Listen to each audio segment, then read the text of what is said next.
भाऊ, लहान चुकली एखादी गोष्ट जर आपल्या घरची 10 मिनिटं लाईन गेली की नाही तर आपल्या अंगाले घाम आणि तोंडात येते राम राम. कारण लोक याला सुचतच नाही ना.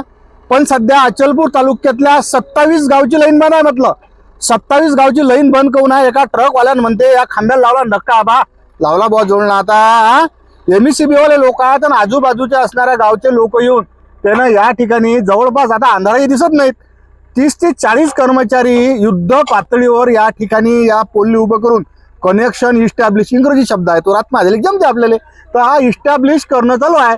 तर तुम्ही सांगा ज्या खांब्या म्हणजे ज्या ट्रकवाल्यानं तितंबा केला, आता थोडंसं समोरचा दाखवते त्या ठिकाणी किती कर्मचारी आहेत. थोडंसं फ्लॅश लाईट घे. त्या ठिकाणी एमएससीबीचे कर्तव्यदक्ष कर्मचारी याशिवाय बाकीच्या आजूबाजू म्हणजे धोतरखेडा झालं, एकलासपूर झालं, सावळी झालं, या गावचे मोठ्या प्रमाणात लोक आले आहेत आणि त्याचं या ठिकाणी युद्ध पातळीवर काम करायची प्रक्रिया चालू आहे. तर एक अधिकारी साहेब आहेत त्याच्यावर चर्चा करू आणि किती गावची लाईन आता लोक म्हणजे लाईन बंद आहे ते विचारून घेऊ. ठिकाणी घटनास्थळी पाहत असाल तर सर्व कर्तव्य पानराजे एवढ्या मोठ्या खांब्यावर चढा, रातमायचा रस्ता काही दिसत नाही बरं. एवढ्या मोठ्या खांब्यावर चढून या ठिकाणी जे विद्युत महामंडळाचे कर्मचारी आहेत शातील लावली माती आणि दोर घेतला भाऊ हाती. आता पुऱ्या इकडची लाईन चालू करायसाठी त्याचं युद्ध पातळीवर सध्या काम चालू पहा. नाही तर पहा बरं, आपण उलचक बिल आलं की काय करू हे करू, पण हे सर्व कर्मचारी या ठिकाणी उत्कृष्टरित्या काम करत आहे आणि अशाच पद्धतीचं काम दुसऱ्या तिकडच्या बाजून चालू आहे. म्हटलं भाऊ एमएससीबीचे वरिष्ठ अधिकारी श्री टेकाळे सर आहेत. सर, काम कोण्या पद्धतीनं चालवणार आणि किती गावचा विद्युत पुरवठा आता लोक खंडित व्हायला आहे म्हणजे खंडित झालाय? सकाळी 2 वाजता ही घटना घडली. 2 वाजता घटना घडल्याबरोबर आम्ही सदर ठिकाणी पाहणी केली असता या ठिकाणी काय ट्रकने तारांना धडक दिल्यामुळे 2 पोलचं नुकसान झालं आणि ते नुकसान झाल्याबरोबर आम्ही सदर ठिकाणी पोलीस स्टेशनला जाऊन त्याचा गुन्हा नोंद केलेला आहे. आणि त्यानंतर आता युद्ध पातळीवर आम्ही सर्व टीम बोलवून आणि माणसं बोलवून आता आम्ही काम करून जवळपास 15 गावांचा विद्युत पुरवठा हा त्वरित सुरू करणार आहे. बरं, कोणते कोणते गाव आहेत तुमच्या पाठ असतील ते गावाचे नाव? धोतरखेडा, एकलासपूर, धामणगावगडी, देवगाव, हनदखेडा, सावडी, दांदुरा, दर्याबाग या गावांचा विद्युत पुरवठा बंद होता. बरं, तो हे ज्या ट्रकच्या हा तितंबा झाला त्याच्यावर तुम्ही कायदेशीर कारवाई केली आहे पोलीस स्टेशनला आणि नुकसान भरपाईची तरतूद? आपण त्या ठिकाणी गुन्हा दाखल केलेला आहे. उद्या याचं चलन तयार होईल एमएससीबी ऑफिस कडनं लागलेल्या खर्चाचं आणि ते चलन त्या व्यक्तीला भरावं लागेल. ते भरल्यास त्याच्यावर गुन्हा दाखल होईल आपला. बरं, अंदाजित तुमचा एक मोठी किती या ठिकाणी आपले कर्मचारी सध्या कार्यकर्ते काम करून राहिले आणि आजूबाजूच्या कोणत्या गावच्या लोकांची आपल्याला मदत लाभून राहिली? सध्या आपल्या ठिकाणी आपले पूर्ण धामणगावगडी सेंटर मधले 11 कर्मचारी, तसेच आपले कॉन्ट्रॅक्टर यांचे जवळपास 10 ते 15 माणसं आहेत आणि तसेच आपले धोतरखेडा, एकलासपूर गावांचे आपले काही मित्रमंडळ आहेत, त्यांचं आपलं सहकार्य चालू आहे. ते कोणी पाणी आणताय, कोणी काही ठिकाणी काही मदत करताय, तार उडू लागतायत. अशा प्रकारे मदत करून आपण लवकरात लवकर विद्युत पुरवठा सुरू करणार आहोत. बरं, तरी अंदाजे किती कालखंड लागेल? जवळपास आपल्याला 10 वाजेल. 10 वाजेपर्यंत पूर्ण विद्युत पुरवठा चालू होईल सर्व गावांचा. दादा, एखादी 5-7 मिनिटं घरची लाईन गेली की निरा जीव कासावीस होते. पहा असे होते घ्या लागतात म्हटलं कर्मचाऱ्याला. पहा बरं, एकदम बरोबर आहे तुमचं. पहिले तर मी यांना एक शब्द वापरेल, कार्यतत्पर. कारण की आपण नेहमीच वीज जाते, आपण घरी एकदम आरामात असतो, कोणी एसीत असते, कोणी कूलरमध्ये असते, कोणी हवा घेत असते आणि आपल्याला 5 मिनिटं लाईन गेली की असं वाटते की आपण काय झालं आणि काय नाही, आपल्याला काय लुटल्या गेलं आणि काय नाही. पण आज मी इथं प्रत्यक्ष स्थिती पाहतोय. कारण की एमएससीबी विभागाचं किती कौतुक करावं तेवढं कमी आहे. कारण की एका गाडीने इथं धडक मारली.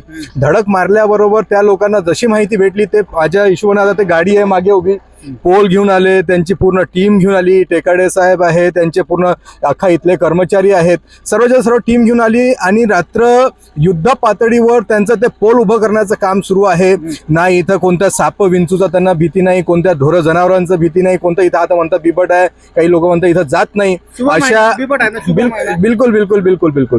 तर अशा परिस्थितीत सुद्धा युद्ध पातळीवर काम सुरू आहे. मी सर्वात पहिले सर्वांचं कौतुक करेल आणि त्यांच्यासोबतच जे काही गावकरी आहेत लोक. आजकाल एखादा आता शुभम इथं सुद्धा आहे, आजकाल लोक एखाद्या शहरी विभागात एखादा व्यक्ती जर पडला तर त्याला पाहासाठी येत नाही.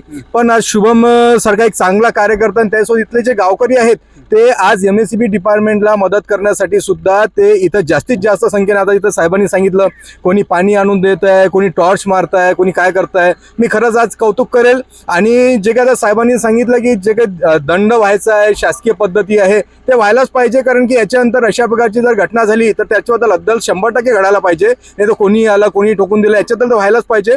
पण मी इथं स्पेशली स्पेशली MSCB विभागाचं आज कौतुक करेल की त्यांनी युद्ध पातळीवर ही सेवा दिली आणि गावकऱ्यांना कुठं भीती वाटायचं काम नाही.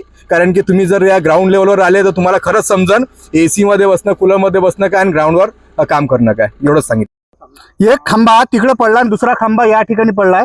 MSCBचे जे कर्मचारी आहेत, तुम्ही जर सध्या या ठिकाणी पाहत असाल, या दोन्ही ठिकाणी युद्ध पातळीवर त्याचं काम चालू आहे. म्हणजे इमानदारीने सांगतो, प्रत्येकाचा मोबाईल लावून ठेवला. एक लाईनच बंद आहे तर कोण्या पद्धतीनं दिसेल.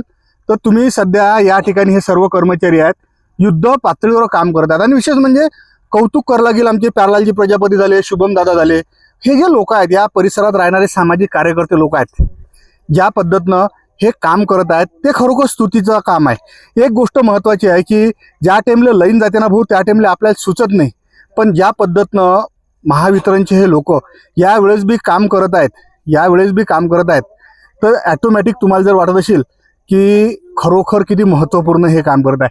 हे सारे कर्मचारी आहेत या ठिकाणी. म्हटलं भाऊ काही दिसत नाही ना, हा बा पायाखाली एखादं जनावर जर आलं आणि दणका देऊन जर गेलं तर माहिती होत नाही कोणतं होतं.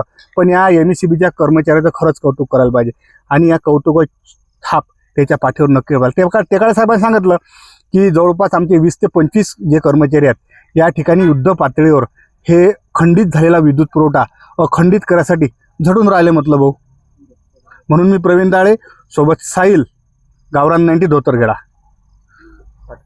वृंदावनाशिवाय तुळशीला शोभा नाही, तुळशीशिवाय अंगणाला शोभा नाही.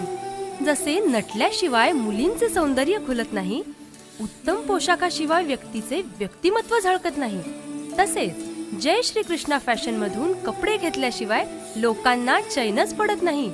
तर मग चला आपले विश्वासाचे नाते जपणाऱ्या जय श्री कृष्णा फॅशन मध्ये करूया संपूर्ण परिवाराची खरेदी.